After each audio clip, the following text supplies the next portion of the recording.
ሰላም እንዴት ናችሁ? ውድ ቻናል ተከታታዮች በዛሬው ዕለትም እንግዲህ በርካታ ስፖርታዊ መረጃዎችን ስለ ሁሉም የአውሮፓ ክለቦች ወደ እናንተ ይዘን መተናል። በዛሬው ዕለት እንግዲህ የቼልሲን ወሳኝ የሆኑ መረጃዎችን በማስቀደም እንጀምራለን። በመጀመሪያም እንግዲህ ሮበርት ሳንቼዝ የተናገረውን ነገር እነስማ። እንግዲህ ሮበርት ሳንቼዝ የኤፍኤ ካፕ ዋንጫ ፍጻሜ ላይ ስለመድረሱ እንዲህ ሲል ተናግሯል። አስደናቂ ነው ብዬ አስባለሁ። ልጆቹ በትክክል ምላሽ የሰጡ ይመስለኛል። በስልጠናው ላይም አዎንታዊ ሆኖ ለመቆየት ሞክረናልና በግልጽ ወደ ፍጻሜ ላይ መግባትና ሌላ እድል ነበር። ለዚህም የምንሰራው ተጫዋቾቹ ጥሩ ውጤት ያስመዘግቡትና አስደናቂ ነው ብሎ ተናግሯል። ደስተኛ ነኝ፣ ስራዬን ለመስራት እየሞከርኩ ነበር። ውጣ ውረዶችን እናሳልፋለን። ባሳለፍኩት የውድድር ዘመን በጣም ደስተኛ ነኝ። አሁን ግን አስፈላጊው ነገር በከፍተኛ ደረጃ መጨረስ ነው ሲል ነው የተናገረው። በመክፈቻው ግብ ላይ በቀጥታ በስልጠና ከሜዳው የወጣ ነው እንለማመዳለንና ወንዶቹ ለሁለተኛው ኳሶች ዘለው ይሞክራሉና ጎሉም አግኝተናል ሲል ከድሉ በኋላ ሮበርት ሳንቼዝ ተናግሯል። ጃኦ ፔድሮ የተናገረውን ደግሞ ላርሳቸው አስቸጋሪ ሳምንት አሳልፈናል። አሁን ግን ወደፊት ለመራመድ ጥሩ ድል ነው። አሁንም በፕሪሚየር ሊጉ ጨዋታዎች ያሉን ይህ ድል የበለጠ በራስ መተማመን ይሰጠናል ሲል ተናግሯል። የመጨረሻው አስደሳች ጨዋታ እንደሚሆን አስባለሁ። ሁለቱም ቡድኖች ለማሸነፍ ይመጣሉ፣ ግን የመጨረሻውን ጨዋታ ማሸነፍ እንደምችል ተስፋ አድርጋለሁ። የቡድን አጋሮቼ ትንሽ ሲሰቃዩ አይቻለው። ጥቂት ሽንፈቶች አጋጥሞናል። ስለዚህ ለመጫወት ለመገፋፋት ሞክር ያለው ሲል ነው የተናገረው።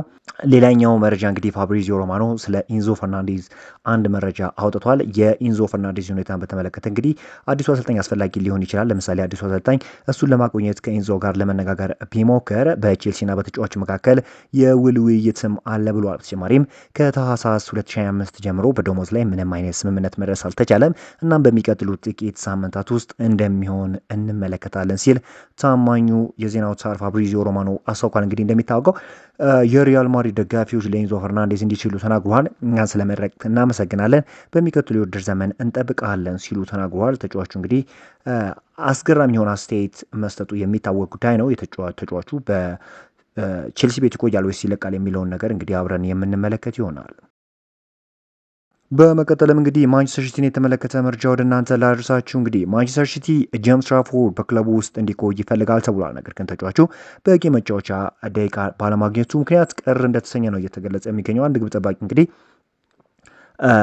ጊዜ የማያገኝ ከሆነ የመሰለፍ እድል የማይኖረው ከሆነ በፍጹም ደስተኛ ይሆናል ተብሎ አይጠበቅም እና በቂ የሆነ የመጫወቻ ጊዜ ባለማግኘቱ ይህ ግብ ጠባቂ ደስተኛ እንዳልሆነ እየተገለጸ የሚገኘው። በፋይናል ጨዋታዎች ላይ እንግዲህ ፔፕ ጋርዲዮላ የመሰለፍ እድል ሰጥቶት ጥሩ የሆነ እንቅስቃሴን ማስመልከት ችሎ ነበር እና ይህ ተጫዋች እንግዲህ በማንቸስተር ሲቲ ቤት ይቆያል አይቆይም የሚለው ነገር ጊዜዎች የሚወስኑት ነገር ይሆናል ተብሎ ይጠበቃል። በዚህ ክረምት እንግዲህ ሬንደርስ ከማንቸስተር ሲቲ ይለቃል የሚል ግምት የለኝ። ምክንያቱም በርናርዶ ሲልቫ ክለቡን ሊለቅ ነው። ቲጃኒ ሬንደርስ የመሃል ሜዳ ሚናዎችን ለመውጣት ቅድመ ግምት የሚሰጠው ተጫዋች ነው ሲል ሳምሊ የሚባል የዜና አውታር ዘግቧል። ተጫዋቹ በማንቸስተር ሲቲ ቤት የመቆየት ዕድሉ ከፍተኛ ነው። ምክንያቱም በርናርዶ ሲልቫ ከማንቸስተር ሲቲ ጋር በክረምቱ እንደሚለያይ ይታወቃል። ማንቸስተር ሲቲ እንግዲህ ከቦርንማውዝና ከክሪስታል ፓላስ ጋር የሚያደርገውን ጨዋታ ሌላ ጊዜ የማረዘም ጉዳዩ ከሚከተላቸው አካሎች ጋር እየተነጋገረ ነው ተብሏል። አሁን ባለው የፓላስ ጨዋታ ሚ 22 እና የቦርንማውዝ ጨዋታ ደግሞ ሚ 17 እንዲካሄድ የታቀደ ሲሆን በሚ 16 ደግሞ ከቼልሲ ጋር የኤፍኤ ካፕ የፍጻሜ ጨዋታ ይደረጋል ተብሎ ይጠበቃል። ይህ ማለት ማንቸስተር ሲቲ ከአንድ ሳምንት ውስጥ 3 ጨዋታዎችን ለመጫወት ይገደዳል። ማንቸስተር ሲቲ ከቼልሲ የፍጻሜውን ጨዋታ ከማድረጉ በፊትም ተጨማሪ የእረፍት ቀን እንዲፈቀድለት እና የቦርንማውዝ ጨዋታ ሚ 12 እንዲደረግ ሊጠይቅ ሀሳብ እንዳለ ነው እየተገለጸ የሚገኙ። የጨዋታ መደራረቦች እንዳይከሰቱ ነው በዋነኝነት እንግዲህ አሁን ሲቲዎች የፕሪሚየር ሊጉን ዋንጫ ለማንሳት ከፍተኛ የሆነ ግምት የተሰጣቸው ክለቦች እንደሆኑ ይታወቃሉ። ከዛ አንጻር እንግዲህ የጨዋታ መደራረብ ደግሞ ከፍተኛ የሆነ ኢምፓክት ይፈጥርብናል ብለው ስለሚያስቡ በዚህ ጉዳይ ላይ እንግዲህ እንደሚሰሩ ነው እየተገለጸ የሚገኘው።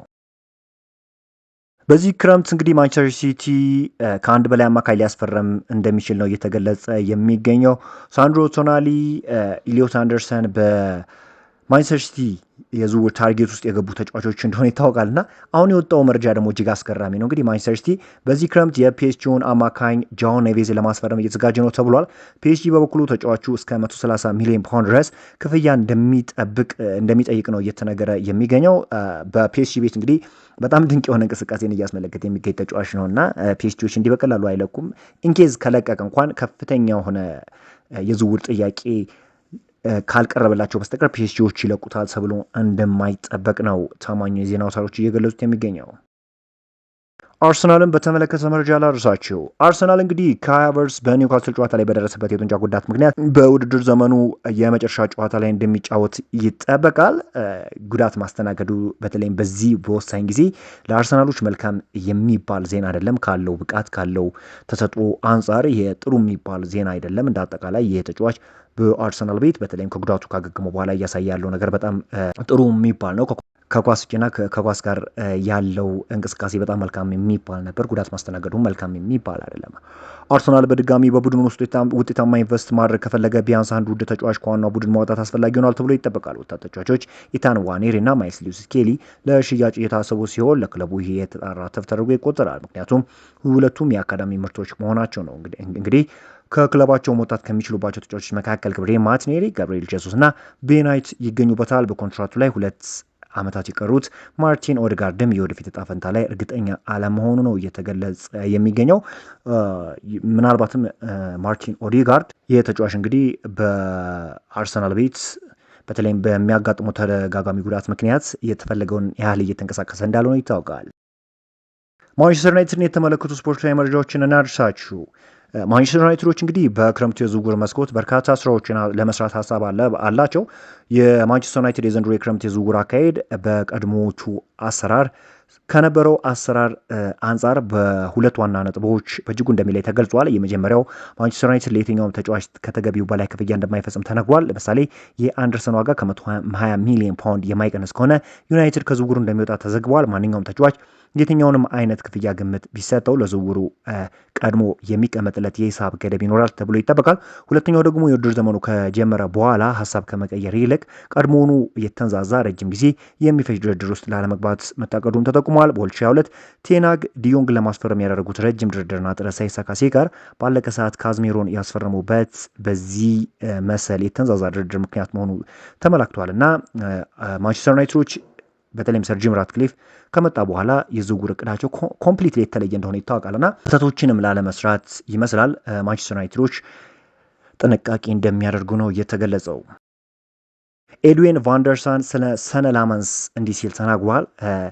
በላመንስ ብቃት በእውነት ተደንቅ ያለው ገና በ23 ዓመቱ ልክ ልምድ እንዳለው ሆኖ የሚጫወትና በረጋ መንፈስ በራስ መተማመንና ያለምንም ግርግር ኳሶችን ያድናል፣ ስራውንም በብቃት ይወጣል። ለእንዲህ ያለው ወጣት ግብ ጠባቂ ገና አሁኑኑ የዩናይትድ ታሪካዊ ክብር እየጠበቀ ይገኛል። መረጋጋት፣ ፈጣን ምላሽ፣ ቁጥጥር፣ የእግር ኳስ የግራ አጠቃቀም እሱ ባለበት የተከላካይ ክፍል የበለጠ በራስ መተማመን ይሰማዋል።